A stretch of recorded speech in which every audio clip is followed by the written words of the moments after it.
So one issue I see a lot with shoulder stability exercises and shoulder rehab exercises is that they draw on the shoulder muscles in a very controlled, stable, safe environment, which is of course important in rehab situations and if you need to regress things. But a lot of people, and especially athletes that have torque overhead, are going to need shoulder stability in kind of more provocative, more challenging positions. And they're going to need that shoulder stability to tie into core, torso stability, hip stability, leg stability, all those things.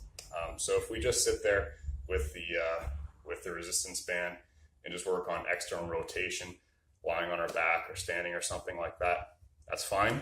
There's a place for that. But we also need to find other more creative ways to challenge the shoulder in the ways that we're expecting it to be challenged in the future. So one thing I like to do is I like to have athletes especially, but also I use this in clinical settings, but have people start out in kind of a half kneeling stance. So I have one foot up on the ground, kind of lunge position, one knee resting on the ground. So from the side, exactly like so. My goal here is to get something like 90 degrees in each knee.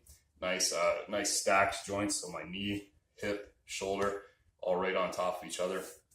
So I'm not like overextended or hinged forward or using this hand for support. And from here, whatever leg is in this front position, I'm going to take the arm on the opposite side and go overhead with it. So when I do that, I want to make sure that the elbow is nice and straight. One thing you'll see, especially in people that have trouble stabilizing their shoulder, so when they go overhead, the elbow stays bent a little bit. So if I do that, it means I'm trying to use my bicep and tricep a little bit more than I should to stabilize the actual weight, the load.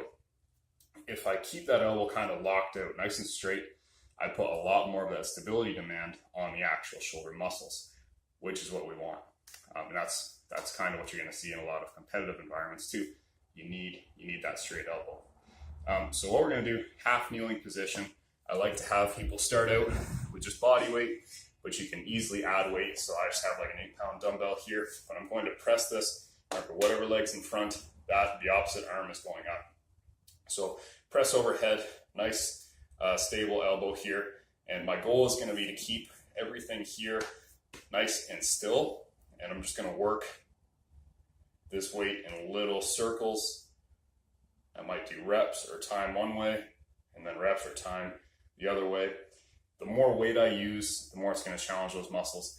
The faster I go and the bigger the circles I make, the more stability demand I'm going to put on everything. So if I try to expand that circle, the weight's getting further outside of my center of gravity. I'm tempted to lean a little bit. If I go really quick, then that velocity demand is going to make it harder for the core. So you can see there is a big shoulder stability demand here. But if my core is weak, if my core doesn't work with my shoulder muscles to add to that stability, that's where the problem's going to come in. Same thing with my hip muscles. Because I'm in this half kneeling position, my hip muscles, my glutes need to contribute as well. So one thing we can do if we want to make this a bit more of a demand on the legs, I want to bring the legs into it a bit more, is rather than this half kneeling where I keep the knee down, I'm going to start lifting that back knee up off the ground. So it's just half an inch, 2 inches off the ground, that kind of thing. And then the same exercise, little circles, try to prevent flexion extension, try to prevent lateral bending, try to prevent as much movement as you can everywhere other than that dumbbell, that shoulder.